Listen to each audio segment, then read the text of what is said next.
நண்பர்கள் அனைவருக்கும் வணக்கம். இன்னைக்கு நம்ம இந்த வீடியோல குடும்ப அட்டை உள்ளவர்களுக்கு பொங்கல் பரிசு தொடர்பாக புதிய தகவல் வெளியாகியுள்ளது. ஸோ அதை பத்தி தான் இப்ப நம்ம பார்க்க போறோம். வருடந்தோறும் பொங்கல் பண்டிகையையொட்டி தமிழக அரசால் பொங்கல் பரிசு வழங்கப்படுவது வழக்கம். அந்த வகையில் வரும் பொங்கலுக்கு பரிசு வழங்கும் பணியை அரசு இப்பொழுதே தொடங்கிவிட்டது.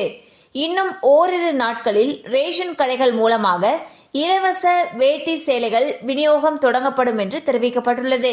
இந்த திட்டத்தை முதலமைச்சர் திரு மு.க. ஸ்டாலின் அவர்கள் தொடங்கி வைத்த பிறகு தமிழகம் முழுவதும் உள்ள ரேஷன் கடைகளில் விநியோகம் நடைபெற இருக்கிறது.